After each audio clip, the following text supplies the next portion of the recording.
Episode 93 of 5 Drinks or Midnight. In the show, we bring the questions, guests bring the drinks, we try to wrap up before midnight. Today, we have a good one. You ever have a cocktail so good, they had to talk to the person that made it? That's us. Today, we're headed to SSÄM BAR, Pier 17, to talk to Haera Shin, Beverage Director of Momofuku. Before we do, like and subscribe, hit the bells, hit the whistles, leave a comment if you like what we're doing. Let's get started.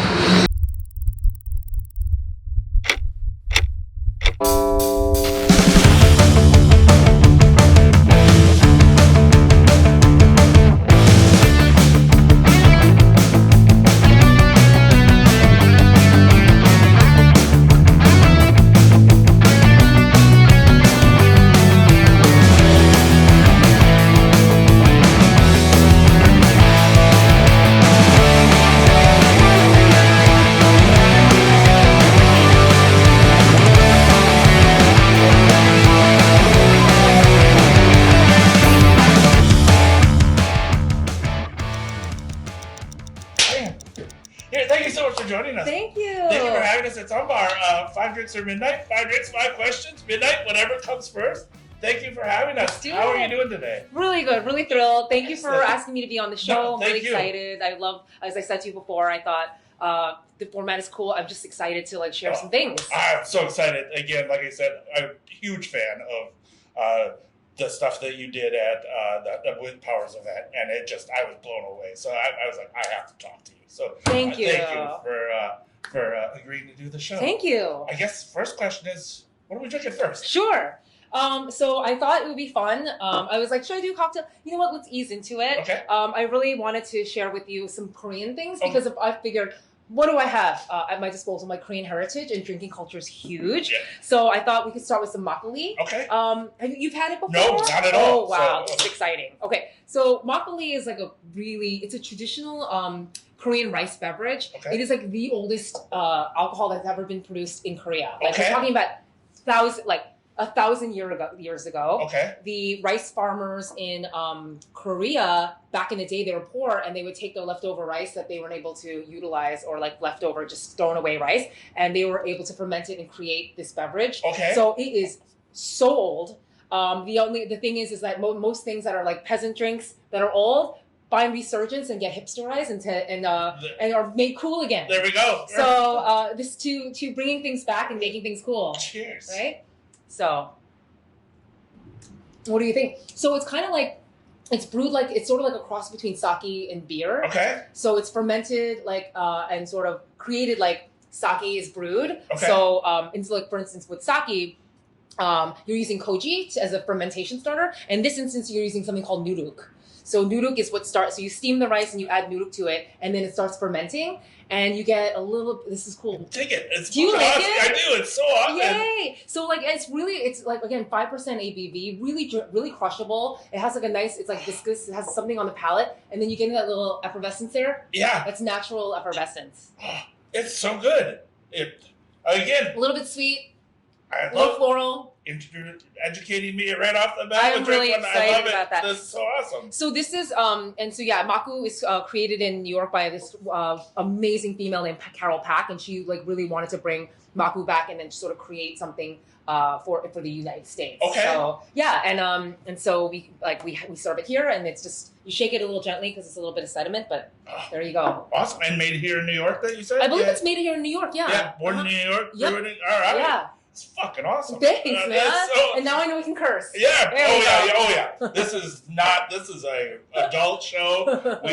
We're just enjoying the bar culture. So, yeah. But yeah. Well, you certainly will have there's a solid demographic that goes along with the drinking part that would be fine with cursing. Oh yeah. I think as soon as you have a few in you, you're gonna start cursing. That's fucking right. Yes, exactly. And isn't there a study that says that people that swear are more intelligent than the people that don't swear? So I'm totally down. I would say emotionally intelligent. Absolutely. At least you know how to get it out and not keep it in. Exactly. Yeah. Or excited and all right. Well, so question one, it's the same for every question. It's an origin story. So question one is, how'd you get started in the hospitality business? Sure. So I would say that I started bartending, slinging back in college as a ways to like sort of, I went to Hunter, so I was living in the city, and it was like the kind of a means to an end, a way to like just sort of be able to like, you know, supplement my lifestyle, you know, I always enjoy going out, not a serious career path. After college, I went and diverged into, or rather moved over into like more serious, like a corporate career path. And it was a grind and I didn't enjoy any bit of it. So I was at sort of a moment of crossroads where I was like, you know, what do I do? And do I start considering the restaurant industry as something serious to be taken seriously?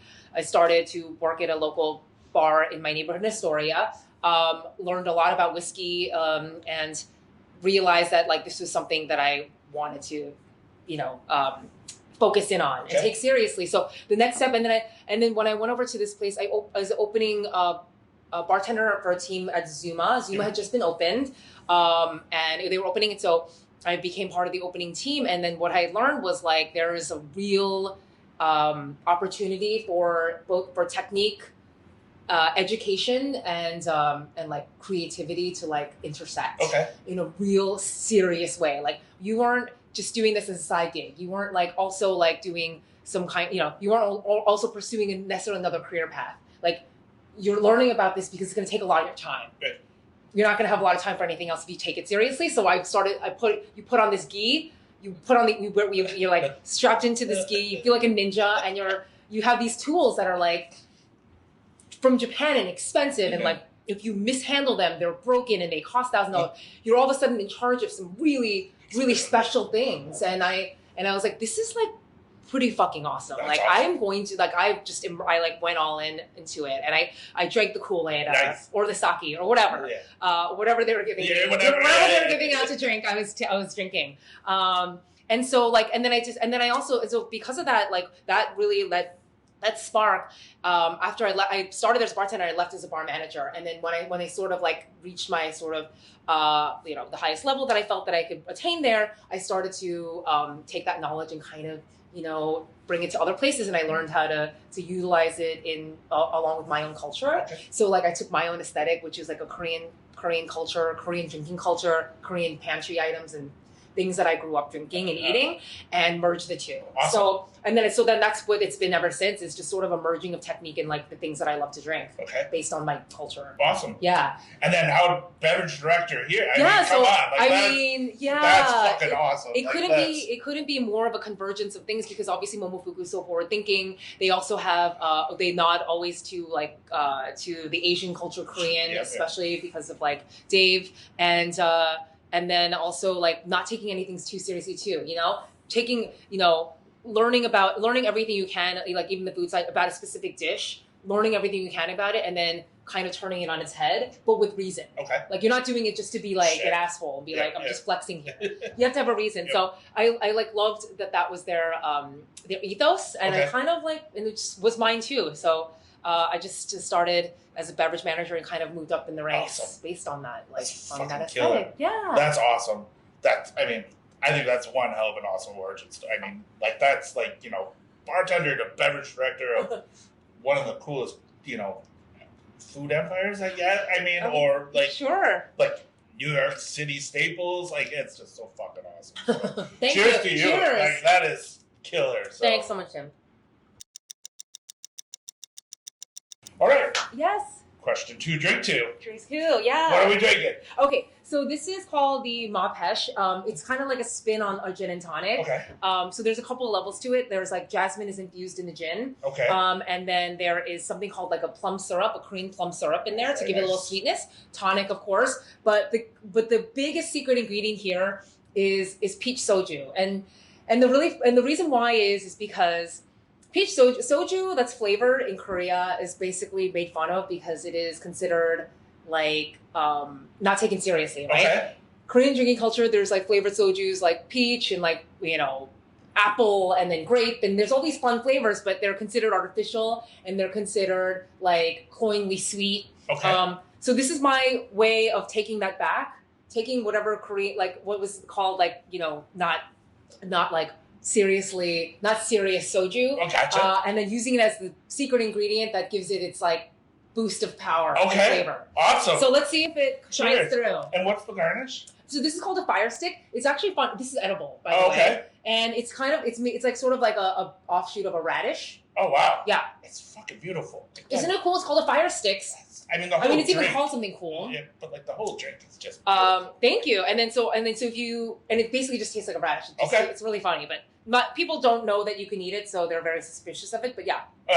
Do we sip and then eat? Oh, you don't even have sip. Let it look beautiful, and then Okay. if you're hungry after, you can go ahead and take a bite. So yeah. Oh, wow. Okay. Fuck yeah, that's awesome. Wow, it's like a high C. It's kind of like high C. I think Or it's like like Capri the Sun or something. it's the peach there. Yeah. So like whatever, it's funny because there's not that much peach soju in it, but because the sort of artifice of the peach that's in flavoring the soju goes such a long way in here. I didn't mean to be insulting. Oh, no, you're not. By saying that, 'cause that's fucking awesome. Like, No, but that's the thing. That's why I love that you said that, because it's meant to. Because the soju, the peach flavor is like, it's sort of like, not gonna lie, a little bit of an artificial peach flavor, but it's intense. that's just. And then the jasmine sort of Yeah. kind of carries it a little Yeah. bit, gives it a little florality. It's really nice. Like it's so. Like I want this in a like water bottle to just like cruise down the street with, like that. I mean, sitting right outside. That's what it's for. Yeah, It's essentially out there on the pier. So watching the boats go by, and That's you're right. just like, oh, this would be amazing.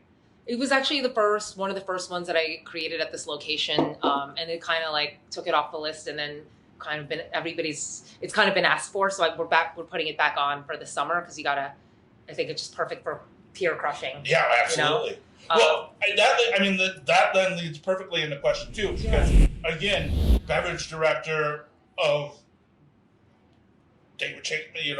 Momofuku, you have so many restaurants. Like, what's your process to keep everything fresh? And like, when you change over a menu, you have so many restaurants. Like, is it one kind of like drink that carries throughout? Because I don't think that's the process. Like, you have different drinks at every restaurant, pretty close to. We do. So like that's Yeah.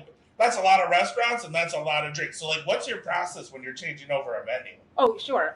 So in terms of like each location, it's really important, and I'm sure like other people have said this, but like to install the most talented people that you can, the ones that like really, first of all, have like learned through and through what it's like to be behind the bar, understand everything that goes behind the operation, and understand what the sort of aesthetic, flavor profiles, ethos, everything all converging to understand what all that is, and then representing that. Gotcha. So I, as somebody, like for instance, each location, I think really just starts with the pantry and whatever is happening in the kitchen.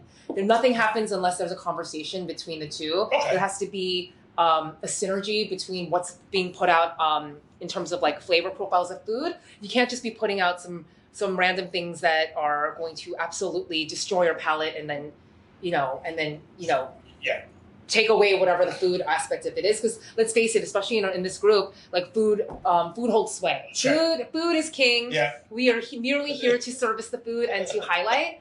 But within that, even though I say that jokingly, there's so much room to play within those lines, color within those lines. So having that be the first point of inspiration, obviously we're going to take from the inspiration of like the Asian culture pantry from that, and also the place in which we are in. So pier, we're by the sea. So we're gonna put things out that have more of an appeal for like when you're sitting dockside, right? When we were in the East Village, it was like grittier, fun, like Lower East Side, East Village, like super cool hipster kind of thing. So you could be a little bit more like edgy and cool.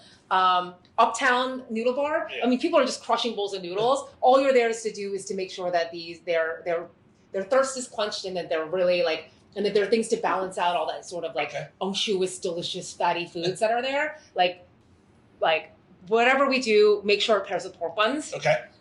Wherever you go, whichever restaurant. So it really does. Everything's a compliment to that. And then on top of that, and I would say like the third part of it would be having the talented people that are in each location, like our head bartender at Major Domo, head beverage manager over here at this location, and up at Noodle Bar, and then of course at CLOUGH, which also is our 2 Michelin stars, so they have a different set of standards that they need to adhere to as well. Okay. So considering all those factors, making sure that the talent is there to be able to be creative and stay inspired. Okay, cool. Yeah. So like when do you like he told me he like sketches out his drinks. He like dreams and then sketches. Do you have like a process like that? Do you, or are you more like, I woke up in a dream and like I talked to chef and we're gonna do this, like absolutely fire stick, like totally. Like it comes from like from the ether. It comes from when I wake up in the middle of the night. It comes from when I eat something.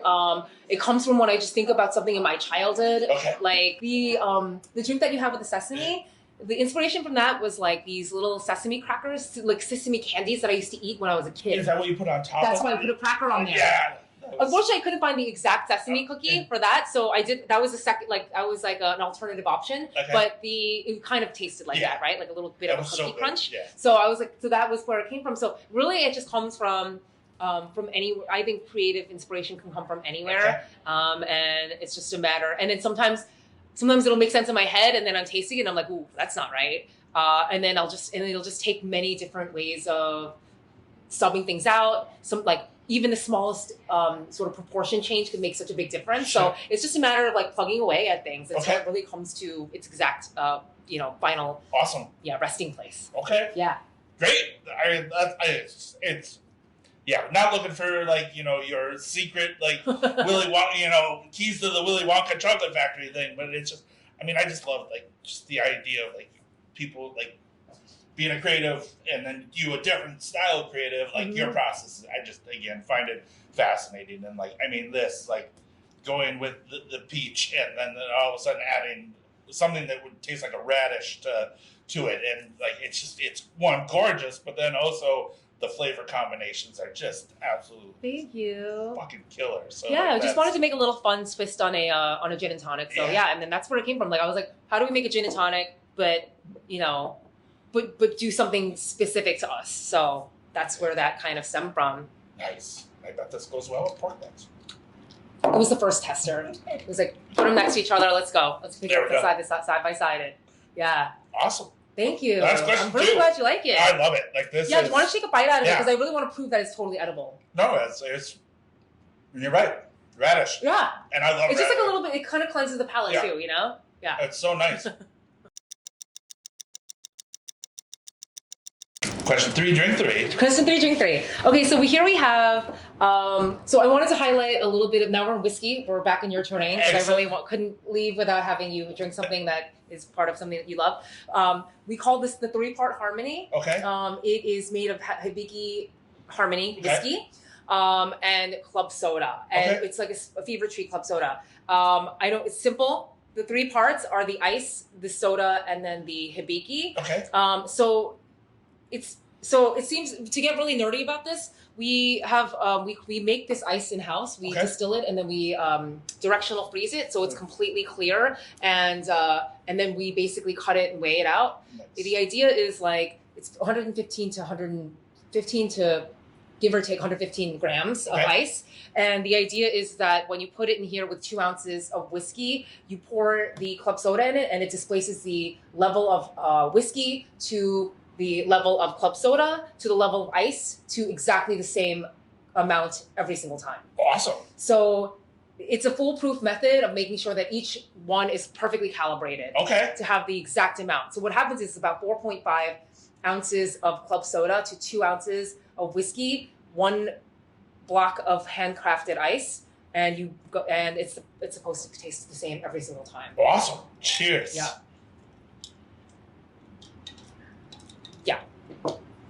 And the idea, and then the size of the ice is also important because of the way that it melts. This sort of the time it takes to melt is like is the perfect amount for you to be able to finish it. Okay. The first and the last sip are supposed to taste just as great. Okay. Yeah. Awesome. So it's there's a reason for it to be like that nerdy. Awesome. No, we love ice. So do you have like an in-house Kleinbelt machine then? Like, so we have our secrets. We do. We not looking for secrets. No. But it's kind of one of those things where we're using like really cool. We're using like coolers, very DIY, but like we're using a bunch of them, and then we just freeze it from one side. Everything else is completely hermetically sealed and thermally. Gotcha. Yeah. Thermally not exposed to the cooling elements. Okay. So when you put it in a freezer, it's only freezing from one end, Yeah. freezing downwards. Oxygen continues to escape. You pull out the ice, and it's completely clear. That's awesome. Yeah, and then we temper it, and then we just, our bar backs, our bar team, everybody's an ice ninja. We saw it, we cut it, and then and everything comes out to about the same size. That's awesome. You love ice. I do love ice. Tell me about where your love of ice came from. Little Branch. So again, Richie Picado, who was the door guy at Little, left, opened up Dutch Kills, then 100-weight ice, and it was 5 years ago. Mm-hmm. Master Uno was like getting popular on the bartender from Bar Hall 5 for making his diamonds. Mm-hmm. So for a New Year's resolution, I wanted to know how to savor a champagne bottle, pick a lock, and do an ice dive. Yeah. So like that I started that out. Savoring champagne. 12:05, I was done. I was a master. Were you here when he came to visit this Yes, past? yeah. Did you go to that seminar? Seminar at I didn't go to the seminar. I met him at Katana Kitten and Go To. So Bar. Yeah, no, when he was here to do the rounds. So I was there for his ice. I made him a diamond that he approved of personally. Right, so nice. That's my claim. That is, I will take that accolade with me wherever I go. Yeah. But yeah, so it was amazing to learn it directly from him. Yeah, like he signed my ice pick at Yeah. Katana Kitten. Like it was amazing. Yeah, like it would like it bow down to him. I love like, that. He was so cool. Like he was so fun to talk to, and we geeked out in the basement of Katana Kitten. Oh, just sure. having drinks and just talking about ice. So right, if you're gonna geek out with anybody, Yeah. I mean, I do love the fact that sort of the Japanese technique is not only like aesthetically beautiful to see. You're like the idea that whatever drink you're making is not change the color of it because of the ice that you put in it. Because when you put cloudy ice in something that's meant to be beautifully clear, what happens? It just looks like a cloudy drink. So the idea that you can just make something just like that, but the fact that it goes beyond just the aesthetic appeal of it is just so fascinating to me. Just the melting ratio, the way that it's supposed to integrate into your drink. It's all lit. Yeah. It's Now all raisins. Yeah, now I have to see what kind of diamond you carve. Like that. I think I might have a picture of it. I'll show you. Yeah. I think I have a picture. There's so many different styles. That. I always get like, why bother? It's just gonna, or you can use a mold, and I'm like, your mom can use a mold. Like I'm like, screw you. Like there's no skill in that whatsoever. Right. Like so. Yeah, it's nuts. Like I just love that. It's worth creating it as like a craft part of or like as a part of an ingredient of a final drink. Yeah, it's important. It's just the detail of like.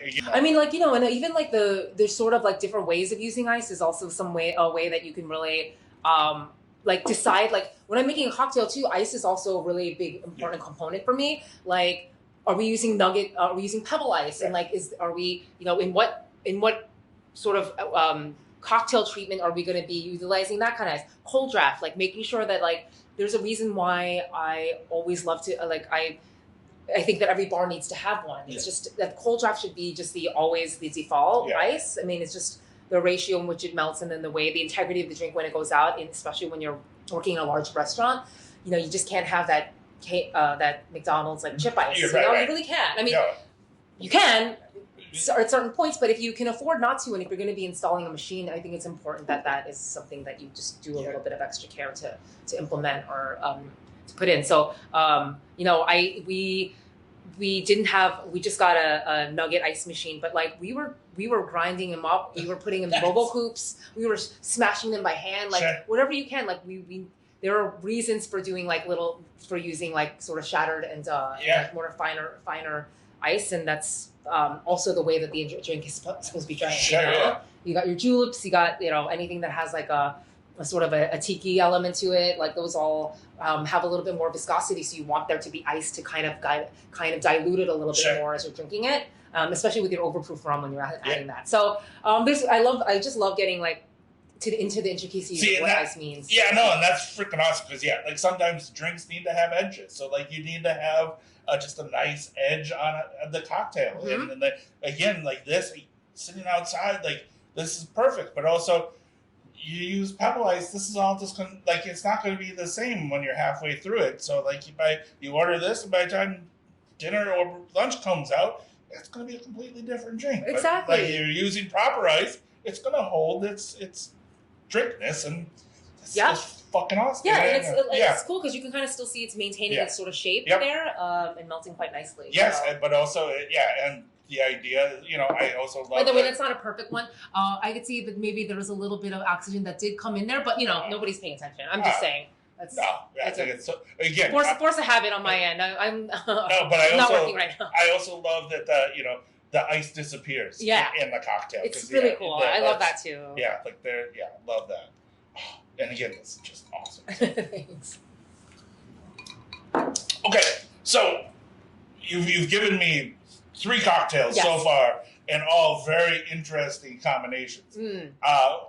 I fell in love with your work because you also had a very interesting combination, because I still stand by that your Sesame Powers Manhattan was one of the best things that I've drank so far this year, and it's absolutely amazing. Thanks. Do you have any other unexpected combinations that you love to work with, or do you think that unexpected combinations are going to kind of take over? Because you said it kind of yourself, like we're not fucking around to find out. We fuck around because there's a reason. Yeah. Like, do you have one of a favorite of those? I mean, I think it depends. I think for me, it's definitely mood oriented. It's definitely place oriented for all that. But I do really I do find myself really quite enjoying the surprise of savory. I think savory is having a huge moment. Okay. I think umami is having a huge moment right now, where you're surprising with a lot more saline or salinity than you would expect to see in a drink. Not to take away from balance, because overall, at the end of the day, balance is king. But for instance, so I was doing merging my culture as well as the savory component. This past season, there's this Korean dish called japchae, and japchae is you have to find in any home, right? It's sort of these sweet potato glass noodles that have carrot, there's a lot of vegetables in it, and they're mixed together and sauteed. And the sauce that it has soy sauce. It has a little bit of sweetness to it, a little bit of sugar, a little bit of soy, and sesame oil. Of course, Korean people love sesame oil, as you know, Manhattan. And then it's all sauteed together. There's some shiitake mushrooms. There's carrots. There's woodier mushrooms. You put the meat in it. Anyway, it's just a totally straight up noodle dish, and I was that's going to be a cocktail. Okay. So I was trying to figure out, how do I make this not weird and not just a gimmicky thing where it's okay, I'm taking this very well-known Korean dish and just making it into liquid form. But what I had done is reconstituted some shiitake, really really subtle notes of it. Made a tamari syrup with brown sugar, so you get the brown sugar and then a little soy element to it, a little sweet and savory, and then the final clincher was sweet potato shochu. I was looking for this sort of final element to tie it together, and I was sweet potato noodle, sweet potato shochu. Where have you been all my life? This drink is now final. And I kind of put it all together, and it had this really interesting, polarizing. Some people were "This is fucking cool." Wow, that's crazy. I named it after the dish. They were how the hell is this going to work? And then either people were surprised or people were oh, yeah, sure. I mean, for a mushroomy drink, that's pretty all right. But I love that. I love just taking something that is it's just thought of as something else and then just applying it and seeing if it works. That's awesome. And I liked it, but was it our top seller? No, but it was still, for those in the know, I think it was really intriguing to see that. Fucking awesome. If you ever need a taste tester, you just call me up. I wish, next time, next time I will try to bring it back on the list. And by the way, if I think we have any of the leftover batches, please come back. I'm going to text you. I'll let you know that it's there. Yeah, please. You get to try it first. Yeah, that would be awesome. This is I just love that there's 3 parts. You thought about everything. 3-part harmony. Yeah. I mean, honestly, and sometimes we do a little bit of a lemon, just an essence of lemon, but it doesn't even need that. No, honestly, the harmony just has it all. It's one of my. It's probably my top favorite whiskey, Japan and otherwise. Yeah, it's just agreed. Yeah. No, it's definitely a good sipper, and especially on a day like today. I know. All right, well, that's question 3. There you go. That was super fun. Okay.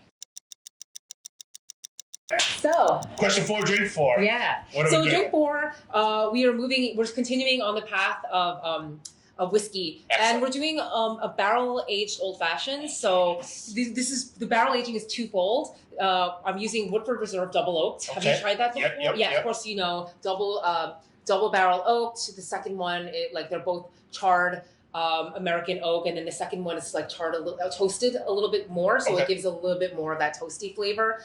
Color's amazing here on this, and also the syrup that I'm using is our barrel aged soy syrup. So we have soy sauce that we are barrel aging at Momofuku. Very nice. That we're selling as part of our like consumer product goods, and I took that soy sauce and made it into a simple syrup. So now there's a little bit of savory to it, and now we're talking like double barrel oaked.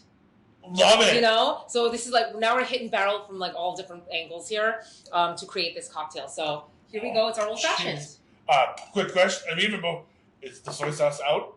It's out. Yeah, you can get it. Or rather, I don't know if they're re-upping it right now, but it's certainly available. When it's available, it'll be available to be purchased. Awesome. Yeah. So just look on their website, Momofuku Goods, and you'll see if it's available. We'll put the link here. There you go. Yeah.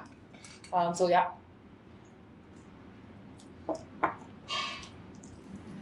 Fuck yeah. Wow. Yeah, you get like, I'm not going to say, I mean, I obviously love it, so whatever, but you tell me what you think. I love, so it get a big savory person. Yeah. So like I will, like when dessert comes, like people get mad at me because I'll order from the appetizer menu versus like the dessert menu for like, but like this is, because this has like the vanilla and the creamy notes from the Woodford, but then there's like this like weird salty like chocolatey thing that there's like, and it's gonna be really weird. My brain goes to like a black licorice, like salted candy kind of thing. Like that's what I'm getting. Like, but that's what I'm getting. Like, I totally know what you mean. If I like a salty licorice flavor, I totally know what you mean there. But like that's, and it's so damn good. Like that is like you're hitting everything. Like you get it just is hitting all 5 elements, and it's just it's so fucking good. Thank you. Wow. I'm really glad you like it. No, the savory isn't meant to be like overpowering. Again, because the savory we're using like a brown sugar like syrup that like a brown sugar that it's kind of like has like it has creme brulee notes to it, brown sugar like caramelized notes to it. It's like again like you said, vanilla, spices, just like chocolate. Yes, I get chocolate too. Yeah. But that milk. Like it's like not a milk chocolate. It's like a just like cacao. Like when you're just like straight up like the bean of the cacao. Absolutely. Oh, that's thanks. Yay! Oh, this is amazing. This is my this is what I drink at a bar. Nice. Oh, and let's definitely put a nod to Okamoto. This is ice made courtesy of the incredibly talented Shintaro Okamoto Studios in LIC. Who cut this ice for us in bulk and make sure that we do it. So we do our spears ourselves in house, but like with these blocks, they're perfectly made. They're 2x2, and we just can't make them in the volume that we need. So we outsource from master. Nice, and then also the glassware too, because like. Oh yeah. This is it's all about highlighting what's in the glass. Yeah. So, but I mean the thinness of the glass and like that. Like again, I can lie to you, but my face can't. So like I'm very happy and excited. So like this is absolutely amazing. Thanks. This is so like just thought that like start to finish to just it's just beautiful. Like that is now I got to make some. And by the way, it's a really easy ratio, and if you want to take some soy sauce that you have and then add a little sugar to it, that's my default now for any kind of syrup that I use is adding a little bit of that savory element, whether it be soy or whatever you have in your pantry. Well, prepare to be tagged on some Instagram posts because I will be making. Yeah. Let me know if you do make it. Yeah, that's Okay, so question 4. Yes. I mean, I think I have the answer, which is this, but. What is like your guilty pleasure cocktail? Guilty pleasure? Oh well, so for me, guilty pleasure is if I see anything in a frozen machine, Okay. I'm getting it. I don't care if it's winter. All right. Do you bother to put something and perfect and rotate it and spin it and then so it comes out like a really great like frozen drinks texture? Sorry, I'm drinking it. All right. I don't care like daiquiri, colada, it knows no season for me. So that's my guilty pleasure. Oh no! Yeah. Do you have a favorite slushy machine here in the city? Like, is there? So our handle here is always operational. We Okay. have a slushy year round, and Nice. I firmly believe that in all of our locations Okay. that it should be. What's in it can be seasonal. Okay. We just did a frogeolais, so we're doing a Nice. spin on like a frosé, and that had obviously that sent us through sort of the winter season, but it's all drinks are cold, so Yeah. who cares? Yeah, exactly. Like. It's not seasonal. Yeah. It's warm in here. Just drink it. Exactly. It's also it's fucking New York. It It's could be fucking any New York. season you want. Like it could change. Put your coat on. Let's go. Let's go. So that's We're drinking But outside. I do like whenever. So like where do I don't know. I guess when I see a slushy machine, like where let me try to think about where I've had really great slushies. There's Mother's Ruin. Yes. Has a great slushy Yep. machine. Eileen Turner. Yeah. Yeah. And some like in Brooklyn there is a place called the Springs. Okay. Yeah, a friend of mine used to do the beverage there, and she always put some serious shit in that handle to be poured out of that handle. So that's also shout out to that drinks dispenser. And there's the mango pina colada, which I just can't take off the menu here or anywhere. Is like our namesake. Okay. So it's like Fucking awesome. we have serious followers. Yeah. So that's it. Yeah. Awesome. Question 5, drink 5. Okay. What are we drinking? Okay. Just for fun, I thought it would be a fun exercise to do a very Korean thing Okay. when you're drinking. It's called somek. Have you had somek before? I do. It's just okay. So basically, you're just doing. It's literally soju and beer. So Okay. soju, mekju is Korean for beer. Let me give you this one because obviously I poured it better. Soju, and then basically you combine the two. But there's a really fun game in Korea Okay.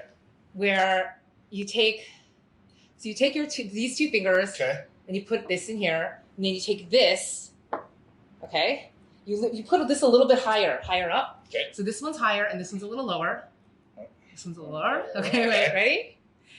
And Must spill this on me. yeah, so what? It's try to it. It's fine. And you just drink from here, right? Okay. So So the idea is it pours. it's gonna pour in here, and then you're just drinking from this. So you kind of tilt it a little bit, but don't pay attention to this. If you look at this, you're already dead. You Okay. just drink from here, okay? Ready? Yep. All right.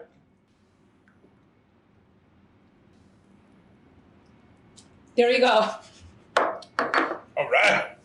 Do you have fun? Yes. All right, I will get you a napkin in a Oh, no, second. we're But good. here, we're good. We're good. Like you said, it's 5 drinks. It's fun drinks and who cares? So, hey, but you managed to get all the shot out. Yes. So that's it. That's I what won. we do. Right. What do you think? That Was that fun? That was fun. Okay. Made a mess of your table. It's okay. We'll clean it up after. Oh, By the way, I feel like we caught it, how great mine came out. So I just want that to be shown and appreciated. I'm more practice. all right. I've had more practice. Well, we'll make sure that's the thumbnail. So Okay. like that will work perfectly. All right. All right. Well, that's amazing. So question 5 comes down to the flip the Whiskey Wednesday coin. You can flip it, you can spin it, you can do whatever you want. Okay. I brought 2 of them for you. I know I gave you one last time, but Yeah. we just also have our new one, which is Japanese inspired. This is gorgeous. And then we also have our Illuminati coin, which I gave you the night of. Yeah, you did give it to me. I still have it. It's great. So, yeah. The, But the, they're- like, the heft of this. Yes, that was So a are little we? bit. So are we doing this? Yep, you can spin it, you can flip it, you can do whatever you want. But first, let's ask the question. Oh shoot! Okay, let's do it. Sorry, I got so excited. Well, no. So question 5, it's a silly way to end the night. Sure. But if you could know the future, would you want to know? Good question. Okay, I would say the future.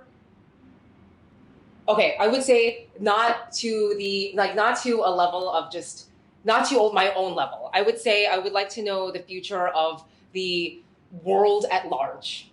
I don't necessarily need to know where I fit in my own personal journey, but I Okay. think I would like to know that this is all going to be okay Okay. in general. All right. So I think the bigger scope of future. Worldview. Worldview. Yeah. Yes. Zoom out future. Okay. I think that would be something that I would like to know that we're all going to be okay or we're fucked. Then I know how to behave in the context of that. Either we're going to be okay and it's not going to matter, or So yeah, I think that's my answer. We're fucked and we're drinking. Yeah. All right. That's my answer. Well, there we go. That's 5 drinks down, 5 questions answered.